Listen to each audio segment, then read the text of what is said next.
For this project, I will be researching Yemen, one of the least developed countries in the world, facing a dire humanitarian crisis. Here's a quick look into the media portrayal of the country and a bit of background on the situation. Yemen. There were small signs of progress today at peace negotiations, but no sign the shooting will stop in a country that has been racked by conflict for more than a year. After 4 years of war between Houthi rebels and a coalition led by Saudi Arabia and the UAE, a majority of Yemen's population are now facing starvation and disease. His own neighborhood was bombed.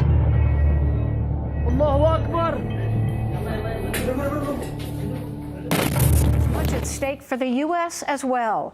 Yemen is home to the lethal Al-Qaeda in the Arabian Peninsula, or AQAP, which has tried to stage terror attacks in the U.S.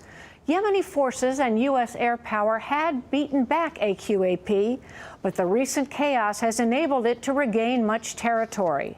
The strife has also made room for a new branch of the Islamic State group to take root there, and fighting the Houthis is diverting the Gulf countries from the broader war against ISIS. 8 years of war in Yemen have killed tens of thousands of people and left most of the population on the verge of starvation. But there are Since 2015, a war driven by economic and religious motives has politically divided Yemen in two. The East and South are governed by authorities backed by a Saudi-led coalition, including the United Arab Emirates. In the Northwest is an area controlled by Ansar Allah, a political and military movement also known as the Houthis.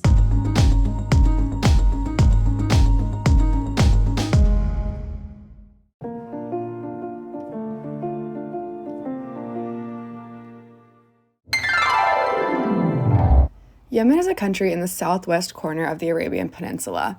In 2019, Yemen was determined to be the most fragile state, and it currently still ranks among the top 10 most fragile states. More than 99% of the population is Muslim, with the majority of people speaking Arabic, with the common dialect being Yemeni Arabic. As of 2018, the GDP of Yemen was $21.61 billion US dollars, with a GDP per capita of just $701.71 US dollars. The country has a population of 26.98 million, of which 55% are in poverty and 18.4% live in extreme poverty. They have an unemployment rate of 13.57%. These statistics all come from the World Bank. Yemen has been involved in conflict starting in 2015, and it is still occurring today. Houthi rebels, who have been feeling oppressed by the Yemeni government for a long while, rebelled against the government, taking control of the capital city and ousting former president Abdrabbuh Mansour Hadi. This has now progressed into a full-blown civil war. The Houthi rebels are supported by Iran, and they currently control much of northern Yemen, including the country's capital, Sana'a. On the other side of the war is the Yemeni government, who's supported by a Saudi-led coalition, and they control most of southern Yemen. The civil war in Yemen is a civil war, yes, but in many ways it is a proxy war, meaning that international powers, or outside countries, are playing a significant role in the conflict. As previously mentioned, the Houthis are backed by Iran, whereas the Yemeni government is supported by Saudi Arabia and the United Arab Emirates. Though the state was never a particularly strong one, the civil war has certainly weakened it even more.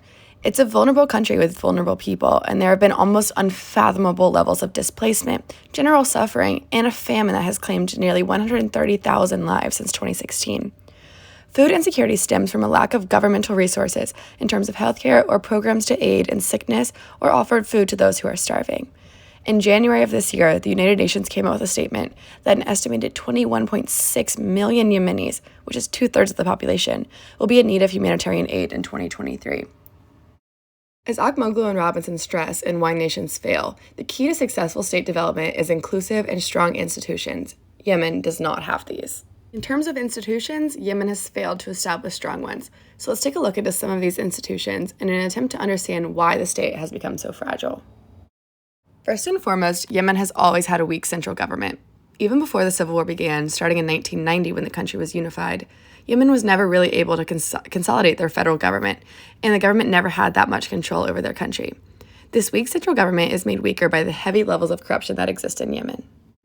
In fact, Transparency International's 2022 Corruption Perception Index ranked Yemen 176 out of 180 countries in terms of overall level of corruption. High levels of corruption cause general levels of dissatisfaction among the people to increase. Discontent and distrust of the Yemeni government has been growing in Yemen since the country's unification, and in 2015, that discontent grew to such a high that the Houthi rebel group acted in uprising.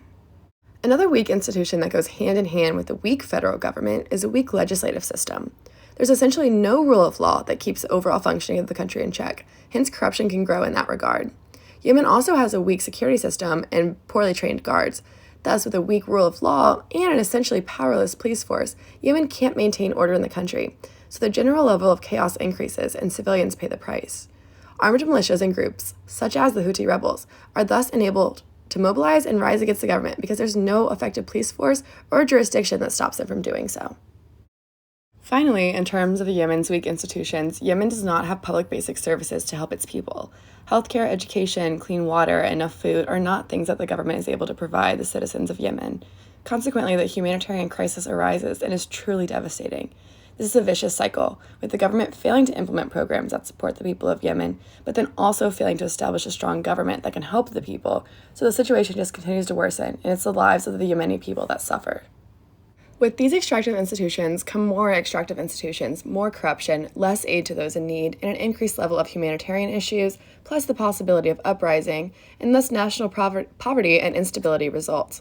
Akmoglu and Robbins predicted it, and Yemen, sadly, completely exemplifies their claims. Trying to fix the problems in Yemen is a daunting task, and one that certainly hasn't been figured out. Currently, a lot of countries are offering financial assistance to aid in the humanitarian efforts. The U.S. is one of these countries. Last month, the United States gave an additional $444 million to Yemen for humanitarian efforts. As shared in a recent statement from Ambassador Jeffrey De Laurentiis, who is acting Deputy Representative of the United States to the United Nations, the U.S. has given over $5.4 billion to Yemen since the civil war began. The reason that I chose Yemen for this project is that my best friend Ace has a personal connection to the country. Her father worked as an FBI agent there, and though we can't know that much of his experience there because it's pretty confidential, she gives us a little bit of insight. My father is a supervisory special agent in the Federal Bureau of Investigation and has been for over 20 years. In 2013, my father was stationed as a legal attaché in Prague, Czech Republic. He was a part of the international division overseeing terrorist attacks all over the world, and he also participated in temporary duty assignment in Yemen, where I got to hear about secondhand the crisis that was going on there. Sensing the increasing political instability in Yemen at the time and the danger and terror associated with that, my father was pulled out of Yemen.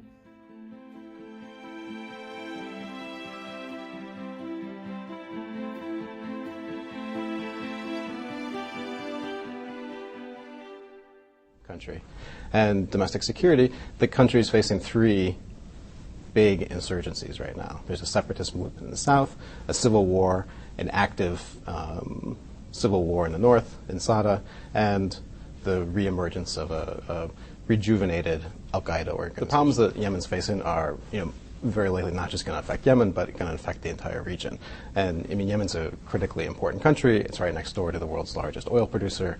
Over 3 million barrels of oil a day go by off the coast of Yemen every day through waters where Islamist terrorists and others, most recently pirates, have successfully targeted international shipping, international warships, etc. I think there's a real fear that instability in Yemen will affect other regional countries. Most recently, there was a failed assassination attempt against Prince Mohammed bin Naif, the Saudi Deputy Minister of Interior, the Saudi official responsible for counterterrorism, the individual who's led the kingdom's fight against al-Qaeda. This assassination attempt was conducted by a Saudi national who fled from Saudi Arabia to Yemen, and he left from Yemen to come back to Saudi Arabia in this bombing. And the organization, al-Qaeda in the Arabian Peninsula, resurgent al-Qaeda in the region, has claimed responsibility for the attack.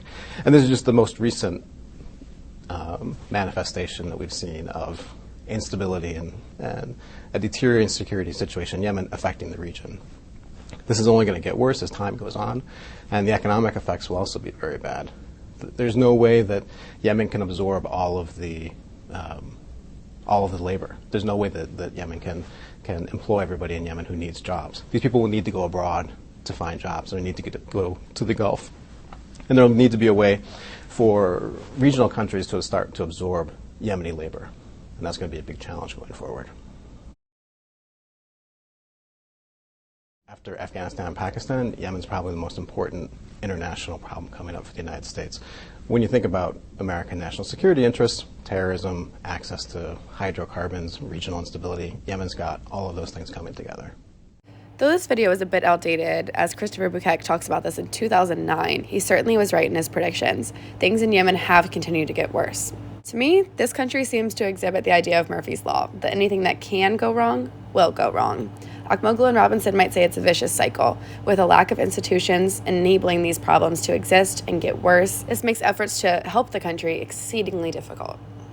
Through this research, I have been devastated by my understanding of the crisis in Yemen. The Yemeni people are those who take the brunt of all of these issues, and I feel that the humanitarian crisis is one that needs intervention immediately.